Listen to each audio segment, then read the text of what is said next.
En el año 2014 ocurrió un derrame de un ducto de Pemex en Cadereyta Jiménez, Nuevo León.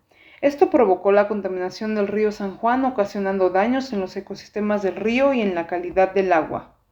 Para entender el comportamiento de las sustancias químicas involucradas en este caso y su impacto ambiental, mis compañeras y yo brindaremos algunos conceptos básicos para entender esta situación problema. Posteriormente, indagaremos más en la situación problema, brindaremos algunas propuestas de solución y por último daremos algunas reflexiones y conclusión final. Para entender bien esto, primero debemos saber qué es un hidrocarburo. Un hidrocarburo es un compuesto orgánico formado únicamente por átomos de carbono e hidrógeno. Estos son los compuestos más simples dentro de la química orgánica y se pueden clasificar en 4 subcategorías: alcanos, alquenos, alquinos e hidrocarburos aromáticos. Cuando un hidrocarburo se une a otro hidrocarburo, se crean cadenas de hidrocarburos. Estas cadenas pueden contener varias combinaciones simples, dobles y triples de enlaces carbono-carbono. Dependiendo del tipo de enlace que se tenga, las estructuras moleculares se clasifican de la siguiente manera. Tenemos a los alcanos, los cuales tienen enlaces simples entre los átomos de carbono. El alcano más simple es el metano. Luego tenemos a los alquenos, los cuales tienen al menos un doble enlace entre los átomos de carbono. El alqueno más simple es el etileno. Y tenemos a los alquinos, los cuales tienen al menos un triple enlace entre los átomos de carbono. El alquino más simple es el acetileno. Ya por último tenemos a los hidrocarburos aromáticos, los cuales contienen anillos de benceno. El benceno es un anillo de 6 carbonos con 3 enlaces dobles repartidos intercaladamente. Bien, ahora veremos las propiedades físicas y químicas de los hidrocarburos. Empezaremos por la polaridad. Debido a la similitud de electronegatividad entre el carbono y el hidrógeno, los hidrocarburos no presentan polaridad entre sus enlaces. Siguiendo con la solubilidad, debido a su condición de no polar, los hidrocarburos no son capaces de disolverse en el agua, pero sí en otros compuestos no polares, tales como el benceno y el cloroformo. Luego sigue la viscosidad y la densidad, las cuales son propiedades directamente relacionadas con el peso de la molécula. La viscosidad aumenta con el tamaño molecular del hidrocarburo. A mayor longitud de la cadena de carbono, más viscoso será el hidrocarburo. Y la densidad aumenta a medida que aumentan los pesos moleculares, pero se estabilizan en una densidad de 0.8 gramos mililitro a partir de los hidrocarburos que poseen 30 átomos de carbono. Esto hace que tengan una densidad menor al agua, lo cual permite que pueda flotar sobre ella. Otras propiedades físicas que podemos ver en los hidrocarburos es su estado. Nosotros podemos encontrarlo ya sea en gases, líquidos o sólidos. Igualmente tenemos un punto de ebullición, el cual varía según la masa molecular y la ramificación, ya que se puede elevar entre 20 grados Celsius y 30 grados Celsius por cada carbono que se añada a la molécula. Pasando a sus propiedades químicas, veremos que generalmente tienen una reacción baja, pero llegan a reaccionar con oxígeno y con halógenos. La primera reacción que tienen los hidrocarburos es la combustión. Pueden llegar a tener una combustión completa o incompleta. Estos comienzan a oxidarse ante la presencia del oxígeno o ante una fuente de calor. Una de las sustancias resultantes de la combustión completa es el dióxido de carbono y de la incompleta el monóxido de carbono. Es por esto que los hidrocarburos son sustancias contaminantes al ser utilizados como combustible. Seguimos con la halogenación, que bajo la presencia de luz, especialmente rayos ultravioletas, los alcanos pueden reaccionar junto a los halógenos y producen derivados halogenados. Igualmente tienen isomerización, lo cual se refiere a que se pueden presentar en formas isoméricas, es decir, formas iguales, pero con diferentes propiedades físicas y químicas. Y por último tenemos la pirólisis. Al exponer a los hidrocarburos a una temperatura de 800 grados Celsius, pueden descomponerse formando cadenas con enlaces más pequeños e hidrógeno libre. Y para terminar con los hidrocarburos, veremos sus interacciones intermoleculares. Estos se refieren a las interacciones que existen entre las moléculas conforme a su naturaleza. Debido a que los hidrocarburos son moléculas no polares, usualmente únicamente van a tener como interacción las fuerzas de dispersión de London, o dipolo instantáneo, dipolo inducido. ¿Y qué es esto? Bueno, puesto que los electrones están en constante movimiento, habrá momentos en los cuales los electrones en un átomo o molécula estén agrupados juntos, lo que crea una carga parcialmente negativa en una parte de la molécula. Si una molécula con este tipo de desequilibrio de cargas está muy cerca de otra molécula, puede causar una redistribución de cargas similar en la segunda molécula, y las cargas positivas y negativas temporales de las dos moléculas se atraerán entre sí. Esto lo podemos ver en las siguientes imágenes, en las cuales podemos ver cómo se crean los dipolos instantáneos e inducidos. Cabe recalcar que esta fuerza únicamente pasa cuando hay no polar y no polar. Es por esto que es la única interacción que tienen los hidrocarburos. Bueno, ahora el agua con sus estructuras moleculares. Si vemos la imagen, es un átomo de oxígeno en el centro con dos átomos de hidrógeno unidos a él. La disposición de los átomos forma una geometría tetraédrica, pero debido a dos pares solitarios de electrones en el oxígeno, el ángulo de enlace entre los átomos de hidrógeno es de aproximadamente 104.5 grados. Esta estructura angular es clave para entender muchas de las propiedades únicas del agua. Ahora, con la polaridad. El agua es una molécula polar. Esto significa que el oxígeno tiene una carga parcial negativa y los hidrógenos tienen una carga parcial positiva. Esta distribución de carga se debe a que el oxígeno es más electronegativo, es decir, atrae los electrones con más fuerza que el hidrógeno. Esta polaridad hace que el agua sea muy buena disolviendo sustancias. En cuanto a la solubilidad, el agua es conocida como el solvente universal. Puede disolver muchas sustancias iónicas y polares, como sales y azúcares. Esto es crucial para todos los seres vivos, ya que el agua transporta nutrientes y otros compuestos importantes a través de su ciclo. Sobre la densidad, el agua tiene una densidad aproximada de 1 gramo por milímetro en condiciones normales. La viscosidad del agua es bastante baja, a unos 20 grados Celsius. La viscosidad del agua es 1 por 10 a la menos 3 ns sobre metros cuadrados, lo que significa que fluye con relativa facilidad. Ahora, sus propiedades del agua. Primero, las físicas. Su estado es líquido a temperatura ambiente. Su punto de ebullición del agua es 100 grados Celsius a una presión de una atmósfera, lo que la convierte en un líquido común en la superficie terrestre. La conductividad del agua varía según la cantidad de sales disueltas. Cuanto más sales tenga el agua, mayor será su conductividad. En cuanto a las propiedades químicas, la reactividad del agua es alta. Puede ionizarse para formar iones H+ y OH-, permitiéndole participar en reacciones ácido-base. Como solvente universal, el agua puede disolver muchas sustancias, pero no todas. Las moléculas no polares, como los aceites, no se disuelven en agua debido a la falta de cargas parciales.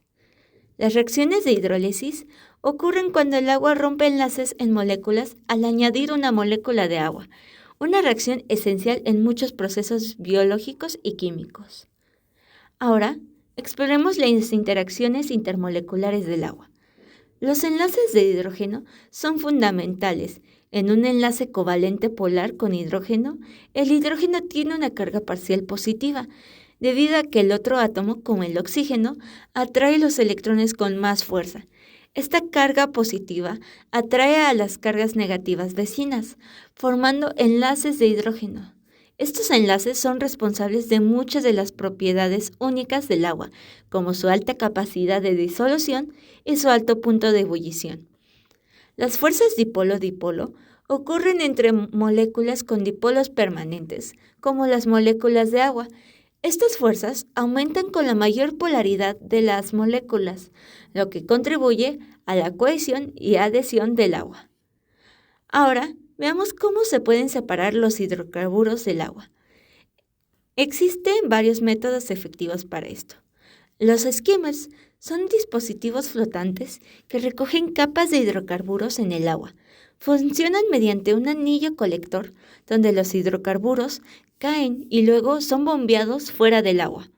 La decantación utiliza la gravedad para separar sustancias. En un separador de hidrocarburos, las sustancias pesadas se depositan en el fondo, mientras que los aceites y grasas flotan en la superficie y se pueden retirar. La centrifugación se basa en la velocidad de desplazamiento de partículas de diferentes tamaños y pesos. En la industria petrolera se usa como para separar emulsiones de sedimentos, agua e hidrocarburos en tanques. La electroangulación es un proceso que usa corriente eléctrica para eliminar contaminantes. Puede remover casi el 100% de aceites y grasas suspendidos en el agua. En resumen, el agua tiene propiedades únicas que son fundamentales para la vida y para muchas aplicaciones industriales. La capacidad de separar hidrocarburos del agua también juega un papel crucial en la protección del medio ambiente.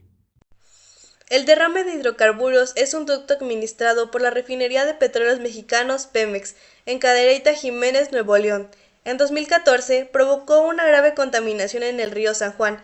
Este incidente afectó negativamente los ecosistemas del río, los cultivos, la calidad del agua para consumo humano, la fauna silvestre y el ganado. Aunque ya no es tan evidente a simple vista, se ha detectado que las instalaciones de la refinería continúan liberando aguas residuales con hidrocarburos y aceites, lo que sigue dañando el suelo y los cuerpos de agua superficiales y subterráneos. Ante esta situación, un grupo de trabajo conformado por residentes de comunidades rurales de Cadereyta, junto con personas y profesionistas preocupados por este problema, han presentado un documento a la Agencia Nacional de Seguridad Industrial y de Protección al Medio Ambiente del sector hidrocarburos. Este grupo está solicitando que la agencia ejerza sus facultades de verificación e inspección para evaluar la operación de la refinería, con el fin de determinar con certeza el impacto ambiental y social que está teniendo. El grupo también exige que se realicen estudios de calidad del agua conforme a las normas oficiales mexicanas, aplicables en todos los acuíferos subterráneos y pozos de agua utilizados para consumo humano y ganadero en las comunidades de Cadereyta Jiménez. Es importante destacar que existen miles de compuestos de hidrocarburos en el mundo, algunos de origen natural, otros creados por el ser humano. Esos compuestos son una fuente común de contaminación, especialmente en aguas pluviales, que terminan en ríos, lagos y corrientes.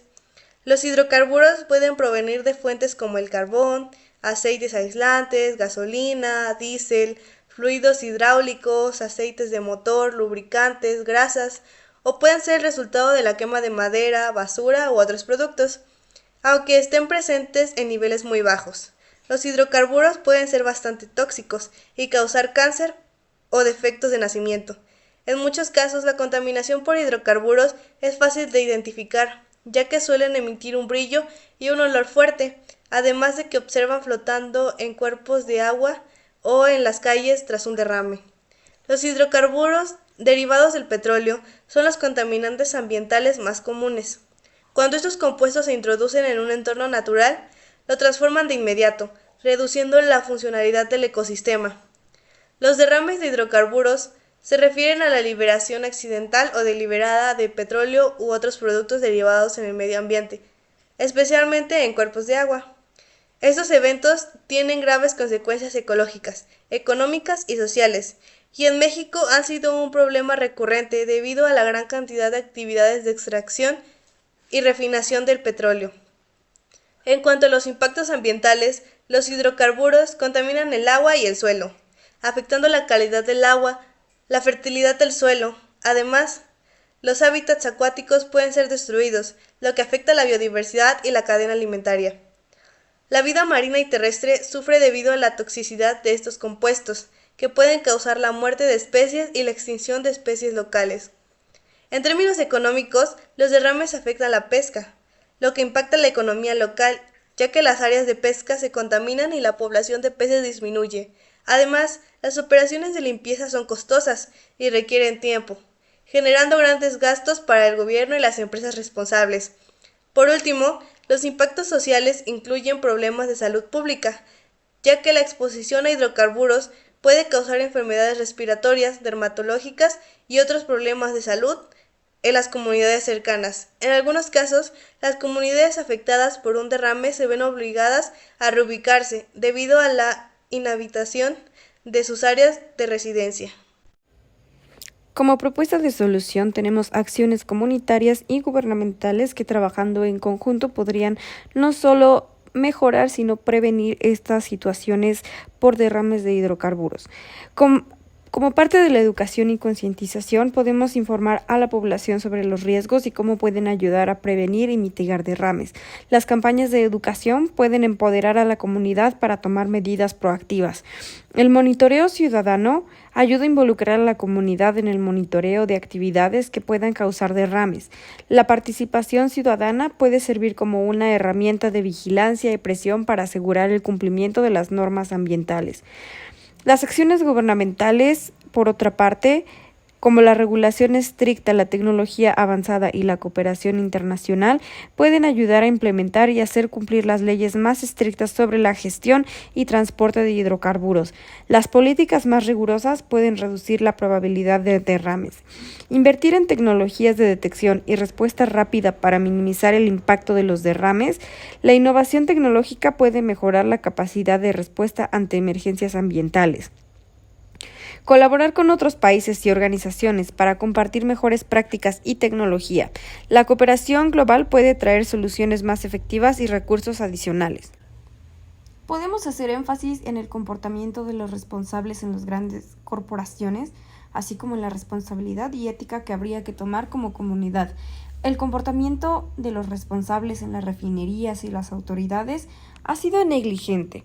La falta de mantenimiento adecuado, la omisión de protocolos de seguridad y la corrupción son factores que han contribuido a la ocurrencia de estos derrames. Es por esto que es crucial que estos actores asuman una postura más responsable y proactiva para evitar futuros incidentes y minimizar el daño cuando ocurren.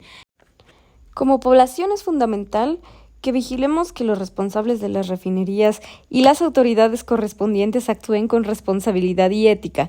La transparencia en las operaciones y la rendición de cuentas son esenciales para ganar la confianza de la comunidad y demostrar un compromiso real con la protección del medio ambiente. Podemos concluir que los hidrocarburos y sus derrames en México son complejos y requieren de un enfoque integral que involucre tanto a la comunidad como al gobierno. Con esto podemos decir que al ser una responsabilidad compartida, el gobierno debería implementar acciones de carácter público que informen y llamen a la acción a las comunidades aledañas a los depósitos de petróleo y o sus derivados para prevenir accidentes o actividades de riesgo que puedan provocar fugas en la materia o efectos contraproducentes de combustión. A través de la educación, la regulación estricta y la adopción de tecnologías avanzadas, de manera bilateral es posible mitigar los impactos negativos y trabajar hacia un futuro más sostenible. En base a nuestra investigación y al artículo de Andrés Fernando Montenegro y Santiago Quispe titulado La ética en la contaminación de hidrocarburos, me gustaría dar una reflexión. Considero que la industria petrolera tiene un impacto significativo y negativo en el medio ambiente, principalmente debido a la extracción y producción de hidrocarburos. Las empresas del sector priorizan las ganancias económicas sobre la protección ambiental, lo que resulta en la degradación de ecosistemas, contaminación del agua y la destrucción de la flora y la fauna. Y, aunque existen iniciativas como la producción limpia que podrían mitigar esos daños, la falta de un enfoque ético sostenible por parte de las empresas y los gobiernos limita su efectividad en la preservación del medio ambiente para las generaciones futuras. De acuerdo a un artículo en el que hubo un derrame de hidrocarburos en aguas mexicanas, ha dejado una huella devastadora afectando playas y ecosistemas en el Golfo de México. La presencia de estos contaminantes no solo pone en riesgo la biodiversidad, sino que también afecta a las comunidades locales, especialmente a los pescadores que dependían del mar para su sustento.